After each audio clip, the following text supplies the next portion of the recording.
defended their passage of the controversial Finance Bill 2024 despite widespread rejection of the finance bill across the country. Meanwhile, leaders from the Azimio coalition contend that they have already drafted amendments that, of course, they are ready to be tabled in the House, as Paul Kirobi tells us.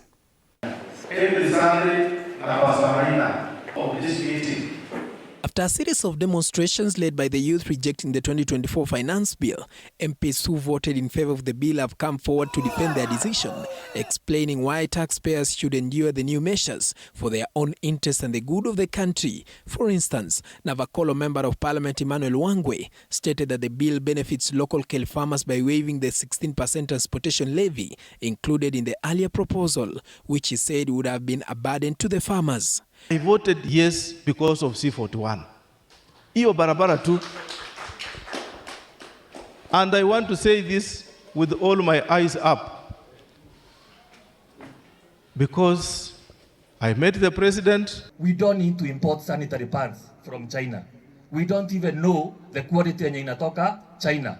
We want farms to come and set base here. We make sanitary pads yenye tuko sure of the quality.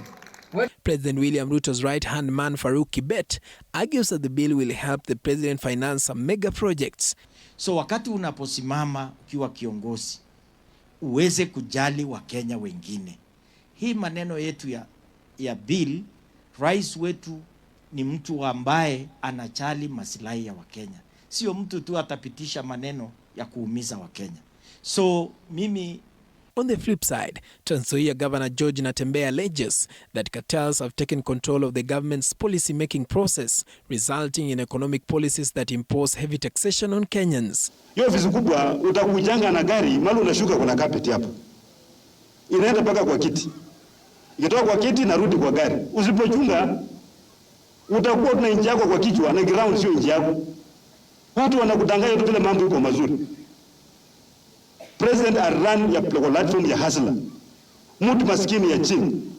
Kweli mtaka kuniambia kweli president anaweza kuamuka yeye mwenyewe Ruto ambaye mnajua aweke ushuru kwa mkate?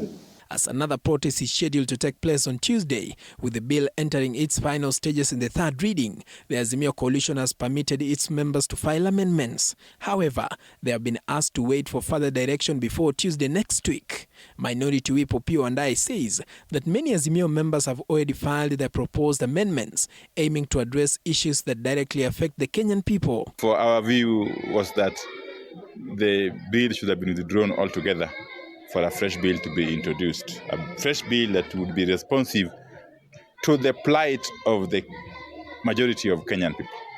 Elsewhere, a section of Kiambu residents have expressed disappointment with leaders from the region who voted in support of the finance bill, saying it was a slap on their face given the hardships that they have been facing. Kama ni ile serikali kuu waweze kuketi chini na hawa waandamanaji ili zile vipengee zinapoleta shida waweze kuongea na watu na waweze kufanya tuwe na ile tunaita win-win solution. As Kenyans are expected to take to the streets in protest on Tuesday, the youth have announced plans to collect signatures to impeach members of parliament. Paul Kirobi, TV47, Nairobi.